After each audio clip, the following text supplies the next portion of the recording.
Abra sua Bíblia em Gálatas capítulo 2, versículo 20. Gálatas 2, 20. O tema dessa mensagem é cristianismo e vida cristã. Na realidade, é um aspecto básico, ou são aspectos básicos que nós vamos trazer, porque o tema é muito profundo, merece outras ministrações, outras mensagens bíblicas, mas nós vamos trazer aquilo que concerne nessa noite. Gálatas 2:20. Gálatas capítulo 2, versículo 20. Leiamos então.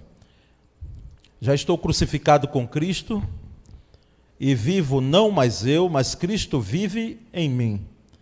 E a vida que agora vivo na carne, vivo-a na fé do Filho de Deus, o qual me amou e se entregou a si mesmo por mim. Amém? Graças a Deus, glória a Deus. Vamos orar. Senhor, muito obrigado. Agradecemos, ó Deus, porque temos o privilégio, a oportunidade, e no meu caso, a alta responsabilidade. Por isso que é com tremor que eu subo aqui esse púlpito mais uma vez, porque sabemos, ó Deus, que só a Tua misericórdia para nos sustentar, fazendo com que nós possamos ser fiéis às Escrituras. Ó Deus, que nós não falemos de nós mesmos, mas que falemos e que façamos a exposição da palavra. É isso que traz vida. É a exposição da palavra, é a palavra que traz vida, é a palavra que alimenta, é a palavra que fortalece, é a palavra que traz ânimo, é a palavra, Senhor, que exorta. Portanto, que o Teu servo pregue apenas a palavra. Ó Pai, muito obrigado pelos dízimos e ofertas dedicados aqui nessa noite. Agradecemos, ó Deus, por cada família aqui representada neste culto. Abençoa os Teus servos aqui chegaram, Senhor. Ó Deus, às vezes, alguém pode chegar aqui, Senhor, numa situação que só o Senhor sabe, conhece, como vai a família, como vai a vida, como vai o coração, como vão as emoções, como vão as lutas, como vão os embates travados nas madrugadas, Senhor. Muitas vezes tentando conciliar o sono. Senhor, em nome de Jesus, fortalece cada uma aqui, Senhor. Dá graça nos seus trabalhos, nos seus empregos, nas repartições, nos negócios que Ele tem, para que sejam prósperos, Senhor. Ajuda-os, sustenta-os. Nós clamamos ao Senhor e agradecemos em nome de Jesus. Amém. Graças a Deus, irmãos. Irmãos, esse tema, cristianismo e vida, como falei, ele dá panos para mangas em termos de ministração bíblica, não é? Porque falar de cristianismo é falar de uma história que nasce antes mesmo da vinda de Cristo. A gente se reporta até lá quando foi dada a promessa da vinda do Cristo. Foi dado aquele casal, não é? Lá que tinha tido aquela queda no Éden, Adão e Eva, da semente da mulher nascerá um que esmagará a cabeça da serpente. Então, falar de cristianismo é também, para sermos fiéis às Escrituras, é nos reportarmos a uma eternidade anterior até esse fato. Não é porque a Bíblia diz que Cristo, o Cordeiro de Deus, ele já estava para vir ao mundo antes da fundação do mundo. Não é? Então, é algo assim extremamente profundo, é falar de história, mas falar da vida humana, não é? Que faz parte da história. E vida cristã tem tudo a ver com isso, porque isso faz parte da nossa vida, concerne a nossa vida. Então, quando o apóstolo Paulo, escrevendo aos Gálatas, ele chega a afirmar o que ele afirmou aqui nesse versículo 20, que ele de fato já estava crucificado com Cristo. Ele estava dizendo que ele estava renunciando uma vida anterior, o eu de uma vida anterior, de uma vida que não mais lhe pertencia, porque ele estava em novidade de vida, a novidade de vida em Cristo, não é? Aqui, em hipótese alguma, ele está falando sobre a questão de vidas passadas. Não, aqui ele está falando do homem, Paulo, né? Que tem um novo nascimento em Cristo e uma velha natureza já não faz parte ou não deve fazer mais parte da vida dele, assim como ocorre e deve ocorrer conosco. E viver uma nova vida em Cristo, não é algo fugaz, não é algo etéreo, não é algo assim solto, não. Tem o seu embasamento. E essa vida, de fato, em Cristo, é vivida em Cristo, ela não é vivida na carne, porque carne, nós sabemos o sentido de carne, nesse sentido que eu coloco aqui, ela não faz parte da nossa vida espiritual, não é? Inclusive no grego, os gregos faziam uma diferença grande entre carne, não é? E soma, né? Sarques e soma. Isso já reitero aqui. Sarques é a carne, é o corpo inclinado ao prazer da carne que está voltado para algo que é maléfico e não benéfico, não é? Então eles chamavam de sarques, era o mau uso do corpo. O corpo voltado para a prostituição, o corpo voltado para uma língua ferina, o corpo voltado para essas ações que lá, inclusive, o apóstolo Paulo, ele diz muito bem em Gálatas, né, falando sobre as obras da carne. Então eles chamavam isso de sarques. Mas soma não, soma é bom. Soma é o corpo que Deus nos deu, né? Uns assim mais gordinhos como eu, né? Outros mais fininhos, mais magrinhos, né? Outros mais altos, outros mais baixos. Mas soma é justamente esse corpo que ele nos concedeu. Mas o fato é que o apóstolo Paulo aqui coloca algo muito mais profundo do que o corpo e do que a carne. Ele coloca aqui essa vida em Cristo, né? De fato é vivida de forma diferente, não é? Onde o eu é morto, o orgulho é sacrificado, não é? O orgulho foi crucificado, o eu foi crucificado, a vida foi crucificada com Cristo e a velha natureza morta, não é?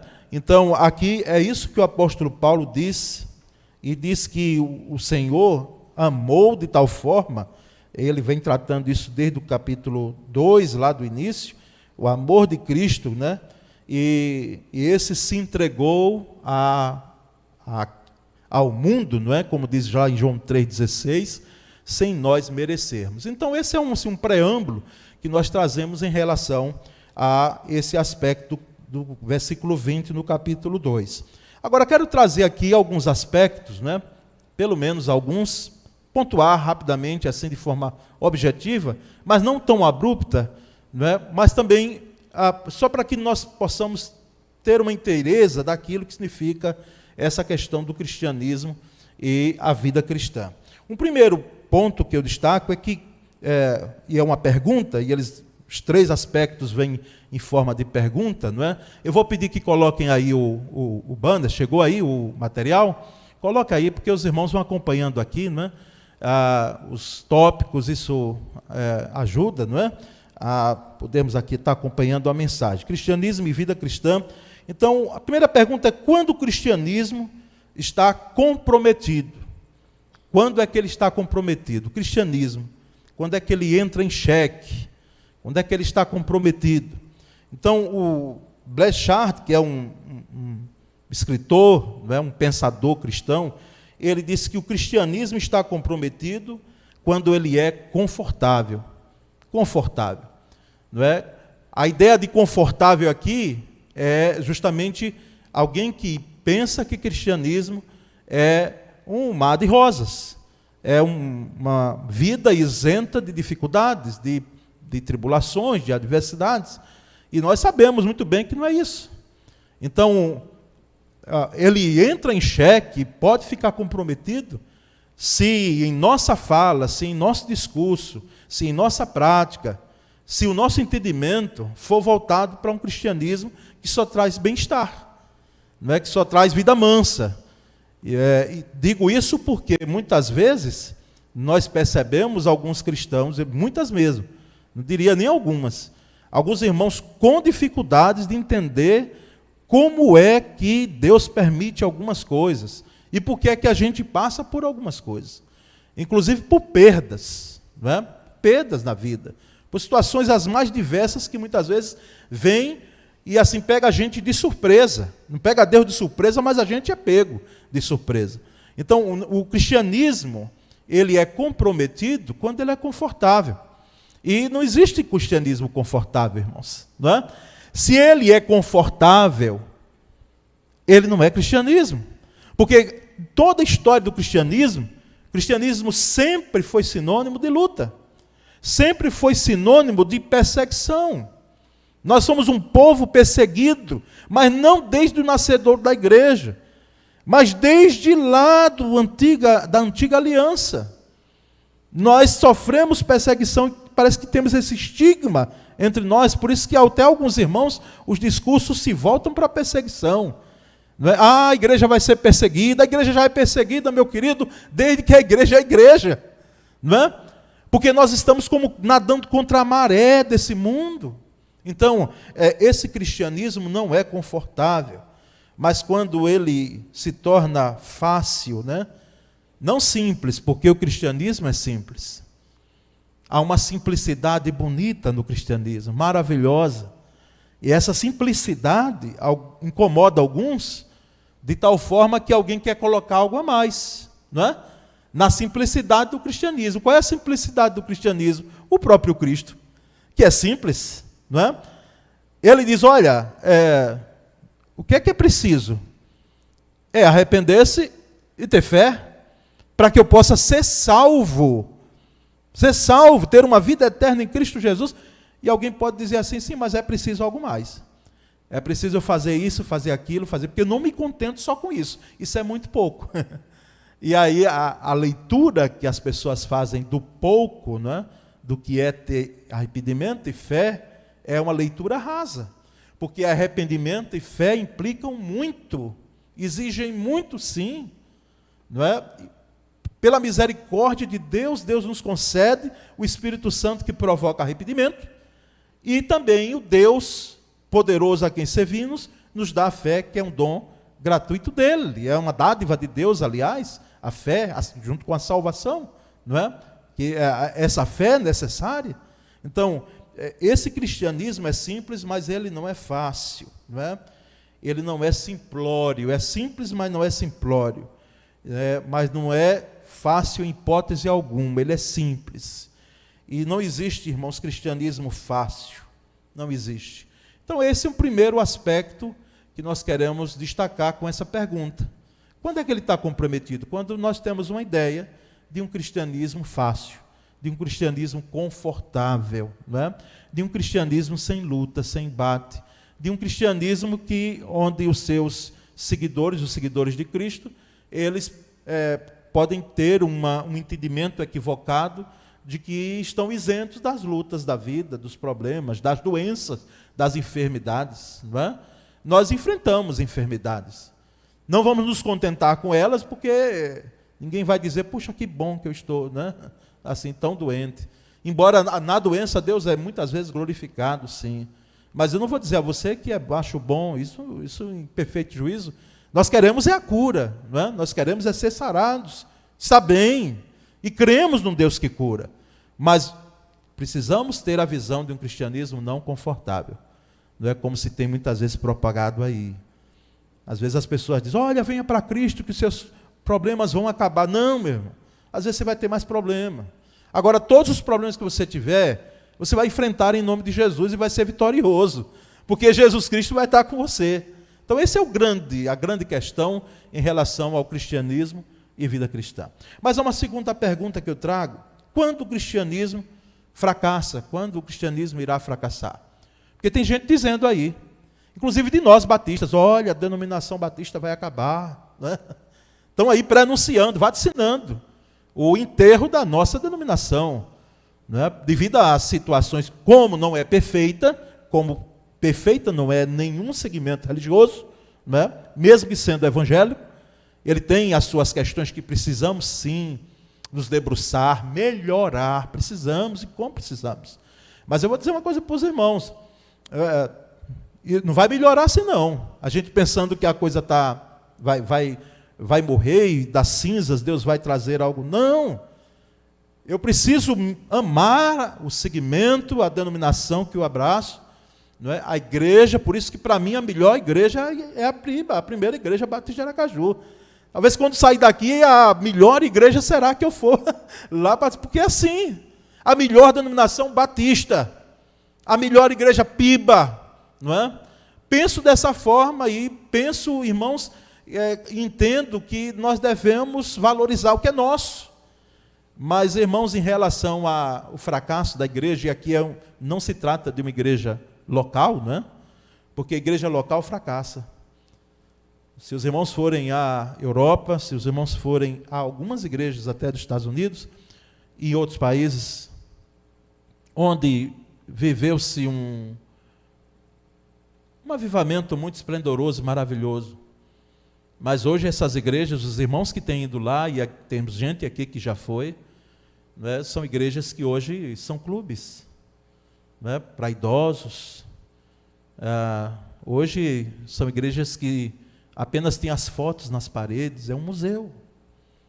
Mas não tem mais gente ali cultuando ao Senhor. As razões, os motivos que levaram a isso são diversos. Dentre eles, certamente, uma geração passada se descuidou de fazer com que uma geração nova tomasse a frente, né? Fomentasse e chamasse para junto aqueles que são novos e vestissem nas crianças. Eu não estou falando de igrejas que, devido a alguma questão social do lugar que ela estava, ela saiu para outro e ali se fechou. Não é isso. São igrejas que morreram. Igrejas mortas, igrejas que elas, de fato, se fosse um jazigo, não é? Seria colocado ali, aqui jaz uma igreja, ou um templo de igreja. Então, irmãos, quando é que o cristianismo irá fracassar? A igreja local, pode ser que ela feche, mas a igreja de Cristo Jesus, no sentido mundial, planetário, essa aí não fracassa não, irmãos. O que fracassa, então, pastor? O que fracassa é o arremedo de cristianismo. É uma imitação de cristianismo. Parece com que é cristianismo, parece que é, mas não é. Então esse fracassa mesmo. O arremedo, a imitação. Porque o cristianismo verdadeiro, porque assim, alguém pode dizer, é uma religião, e de fato é, não é? Mas o fundador dela, Jesus Cristo, para nós, porque é para os que creem, e é uma questão de fé, sim, é uma questão histórica, mas é muito mais uma questão de fé para nós. Esse aí é o eterno Deus, que cuida da igreja e preserva a sua igreja na mão dele, poderosa. Então, o cristianismo, ele que fracassa, é o cristianismo, o arremedo, a imitação do cristianismo. E essa falsificação do cristianismo, irmãos, nós muitas vezes precisamos entender, fazer a leitura do traçado dele, do que tem ocorrido, para que nós não venhamos ser pegos de surpresas e sermos levados pelo vento de doutrina que surge. Porque existem coisas que surgem assim, parecendo muito. Parece demais, irmãos, mas é como o trigo e o joio. Eu confesso aos irmãos que há anos atrás eu não sabia a diferença. Eu lia na Bíblia, até eu ver o trigo e eu ver o joio. E saber a diferença do fruto de uma coisa e outra. Então, é diferente. Mas parece muito. Parece demais. Então, não apenas nos outros, mas acima de tudo em nós precisamos aplicar essa diferença, né, procurando a cada dia fazer com que esse cristianismo seja uma verdade para a minha vida, né? Seja uma realidade na minha vida, e não um arremedo de cristianismo, e não imitação de cristianismo, não é? Então, que para mim, e aquilo que eu creio, isso não seja mentira. A minha vida seja uma vida de verdade. As pessoas olhem para mim, pela graça e misericórdia de Deus, e vejam não uma imitação de um crente, mas vejam um crente verdadeiro, mesmo com as suas falhas. Então, quando é que o cristianismo irá fracassar? O cristianismo, ele não irá fracassar, porque o cristianismo verdadeiro é sustentado por Cristo, e é esse que cuida, né, da história dele. Ele tem a história da igreja cristã nas mãos dele. E quando a igreja quer sair do percurso que ela pensa que ela deve trilhar outro caminho, ele vem e coloca nos eixos. O Senhor mesmo vem e faz com que as coisas andem nos trilhos, porque ele tem esse poder. Ele faz isso com as nações. As nações se arvoram, como diz os Salmos, né? Elas se arvoram, elas pensam que são tudo. Os seus governantes, os seus ditadores, aqueles que têm a sua direção, e de uma hora para outra, o Senhor faz com que essas nações, né, esses governantes, eles saibam, eles entendam que existe um poder maior. Existe um soberano Deus que governa a história da igreja e a história das nossas vidas. Mas a igreja não deve se descuidar. Aqui é uma questão de exortação a todos nós. Porque o ponto central aqui é que nós possamos ser igreja de verdade, crentes verdadeiros, e não imitadores, não é, daquilo que nós não temos a dimensão de quem é. Então, que sejamos verdadeiros, legítimos nesse aspecto. Mas há uma terceira e última pergunta: quando o cristianismo não consegue florescer? Não é a relação de vida cristã e cristianismo. Quando é que ele não consegue florescer? Quando é que ele não consegue brotar? Quando é que ele não consegue dar os seus frutos? Jonathan Edwards, muito conhecido aqui de leitura dos irmãos que se debruçam sobre teologia, não é? E era um estudioso das Escrituras, mas não apenas das Escrituras, mas um estudioso, não é, da ciência também. Ele dedicava horas e horas e horas, não é, para poder se capacitar, e era assim, foi uma bênção para a sua geração. Não é? E ele disse que o cristianismo não consegue florescer em tempos de luta e contenda entre os que o professam. Jonathan Edwards. O cristianismo não consegue florescer em tempos de luta e contenda entre os que o professam. Inclusive, contenda era uma deusa grega, a deusa chamada deusa da confusão, contenda. Não é? Lá, quando o apóstolo Paulo fala das obras da carne, fala sobre contenda, ele se refere, lá quando a gente vai ver no grego, ele está se referindo a essa deusa que era cultuada, era tida lá pelos gregos, porque os gregos tinham deuses para tudo, né? E tinha tudo que passava por uma divindade, então tinha uma deusa da contenda. Então, o cristianismo não floresce quando há contenda no meio do povo de Deus. Quando há desentendimento, não é, entre os que professam. Quando há esse clima de relacionamento fragilmente quebrado, não é, de afrontas de um para com o outro, de contendas internas, e que, no caso, hoje, partem até para as redes sociais abertas, o cristianismo, irmãos, ele fica muito fragilizado. Não é? Graças a Deus, que nós sabemos que existe um Senhor que está vendo tudo isso e que há de colocar também nos eixos a sua igreja aqueles que são deles. Não é?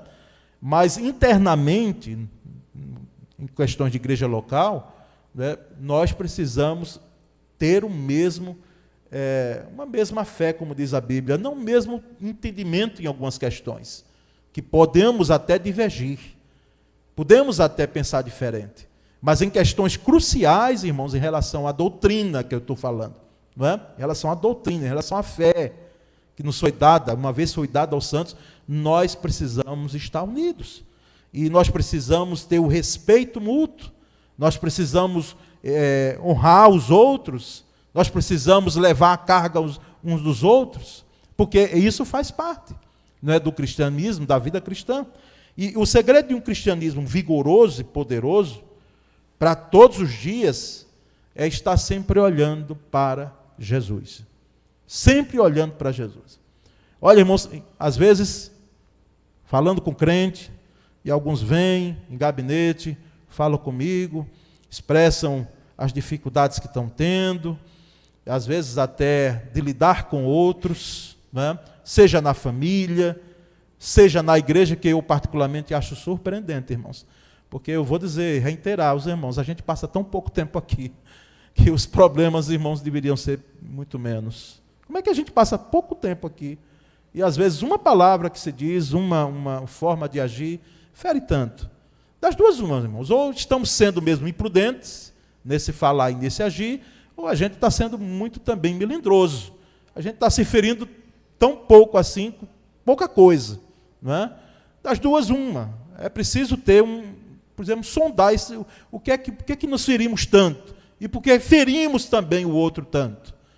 O fato é que, irmãos, nós precisamos então olhar para Cristo, que é o que eu digo a quem chega muitas vezes com dificuldade de abordar as questões de relacionamento humano quando é crente, porque isso não se esperar de não crente, se no crente já é difícil, tem que ser pago um preço, né? Mas a gente lembra que a nossa vida já está morta, crucificada.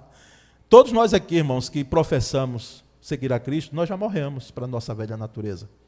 É que ela ainda, de vez em quando, quer dar sinal de vida, não é? E se você abrir a porta e dizer, olha, pode entrar, faça aqui uso desse momento, ela entra.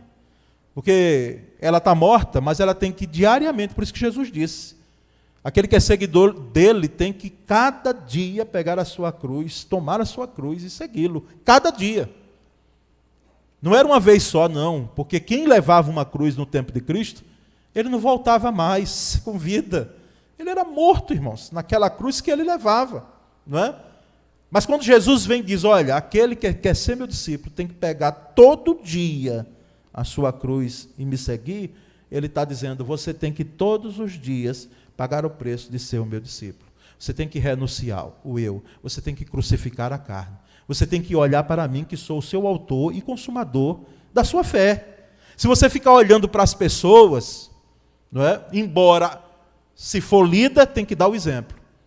Deve dar o exemplo. Já pensou, irmãos, se eu não procurasse dar o exemplo para os irmãos aqui? Isso aqui que eu estou falando, os irmãos estão dizendo, ó, o pastor está falando ali, mas de boca para fora. Que legitimidade eu teria, irmãos? Que autoridade teria, embora a autoridade pastoral é a autoridade das Escrituras? Mas se eu não procurasse viver as Escrituras que eu prego, com que autoridade eu iria pregar? Por isso que em questões, não é, que perpassam a questão família, quem já vivenciou um segundo casamento, não é, teve um divórcio na trajetória, e é pastor, é líder, não é recomendável que se fale em casamento, em encontro de casais. Por quê? Porque já fica aquela sequela assim. Não é? Eu discordo de alguém, porque assim, abraçamos a sua situação. É claro que Deus lhe deu novidade de vida, mas a questão é muito séria, mais do que a gente imagina. E os critérios são exigentes em relação à liderança, nunca foram fáceis. Mas nós sabemos, irmãos, que precisamos olhar para Cristo. Ele é que é o nosso seguidor, ele é quem devemos seguir, e ele é o nosso líder. Não é? Eu não diria maior, não, único. Ele é o nosso autor único da nossa fé. Então, o meu olhar, é como a própria Escritura diz, olhando para Jesus, autor e consumador da nossa fé. Eu quero olhar para Cristo, eu preciso olhar para Cristo.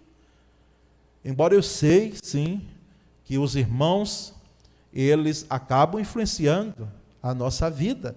Quantas pessoas, louvado seja Deus, influenciaram positivamente a minha vida e a sua vida. Mas o nosso ponto central, o nosso foco de adoração é Cristo.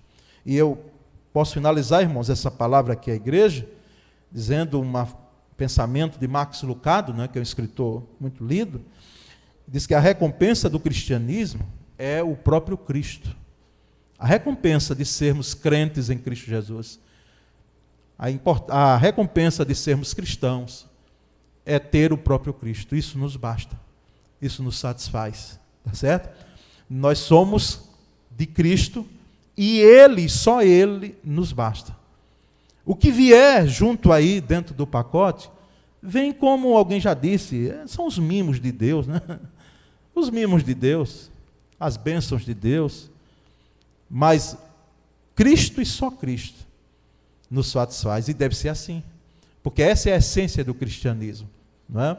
Seguirmos o Cristo, estarmos com as suas pisadas, procurarmos ser imitadores dele. Por isso que o apóstolo Paulo disse. E alguém um dia me perguntou, pastor, e por que o apóstolo Paulo disse que era para a igreja ser imitadora dele, como ele era de Cristo? Ele disse, porque ele era de Cristo.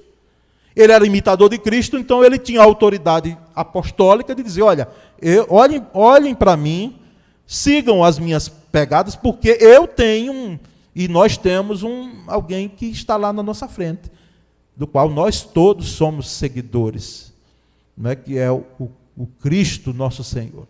Então, irmãos, que a igreja do Senhor reunida aqui nessa noite, né, nós possamos ter essa leitura de cristianismo e vida cristã muito, muito clara, muito nítida, né, em nossa mente e nosso coração, tá certo, irmãos? Em relação ao cristianismo e à vida cristã. E pedimos a Deus graça e misericórdia para que possamos, nesse tempo, enquanto vivemos aqui, porque é como disse o escritor que já nos antecedeu na glória, o Oswald Smith, ele diz que cada geração terá a missão de falar de Cristo à sua geração, né? Cada geração. Nós vamos responder, temos a responsabilidade pelas pessoas que estão vivas hoje conosco. Aqueles que partiram com Cristo, que fizeram parte dessa igreja, de outras igrejas da face da terra, fizeram a sua missão, né? E esperamos que os que vão, pela graça de Cristo, nos suceder, também cumpram a missão, né, de podermos viver um cristianismo de forma autêntica. Amém, meus irmãos? Glória a Deus. Que o Espírito de Deus complete essa mensagem, faça descer até o seu espírito e daí produzir melhor, não é? Fazer aquilo que eu não tenho condição de fazer, eu só posso ir até aqui, irmãos. Eu não posso ir mais, não é? A missão do pregador é expor as Escrituras, mas a função do Espírito Santo é fazer com que essas palavras aqui ouvidas pelos irmãos, elas se transformem em atos, em atitudes, em entendimentos, em firmeza de fé. Isso aí é a ação do Espírito de Deus e Ele faz, não é, pela graça dEle, pela graça de Cristo Jesus em nossas vidas. Oremos, meus irmãos. Senhor Deus, nós te agradecemos, porque sabemos, ó Deus, que ser igreja é uma bênção. Louvado seja o teu nome, porque o Senhor comprou a tua igreja. O Senhor foi até a cruz e pagou toda a dívida, cancelou a dívida que existia contra nós, cravando na cruz, dando a sua vida em resgate, Senhor. Ó Deus, muito obrigado. Pedimos, ó Deus, graça para que possamos viver um cristianismo de forma legítima, autêntica, poderosa, maravilhosa, transformadora, impactadora, de verdade, Senhor, em nossa vida. Senhor, batiza-nos em nome de Jesus com um amor genuíno, com uma fé genuína, com esperança genuína, Senhor. Oh Deus, faz com que o nosso eu, ele seja quebrado aos pedaços, esmigalhado, para que essa velha natureza que muitas vezes quer levantar o pescoço e a sua cabeça e dizer que está viva, ela seja morta, porque ela já foi crucificada em Cristo Jesus. Que nós, ó Deus, possamos ter então esse entendimento de vida nova em Cristo, Pai. Ó Deus, fortalece-nos na Tua palavra, Senhor. Nós falamos como Pedro aqui, para quem iremos nós? Porque só Tu tens as palavras de vida eterna, Senhor. Portanto, firma em nós, Senhor, essas palavras de vida eterna, para que possamos ter a verdade em nós, realizada através de nós, por ações, por pensamentos, por palavras, por tudo que concerne a nossa vida, Senhor. Edifica a Tua igreja, Senhor. Fortalece a Tua igreja nessa noite. Ó Deus, nós pedimos por aqueles que estão apáticos, indiferentes e frios na fé. Ó Deus querido, nós te pedimos em nome de Jesus, que eles possam voltar ao primeiro amor, Senhor, e dar, ó Deus, a graça de que a Tua igreja aqui local, a PIBA, possa cumprir a sua missão. Nós oramos e agradecemos em nome de Jesus. Amém. Graças a Deus, meus irmãos.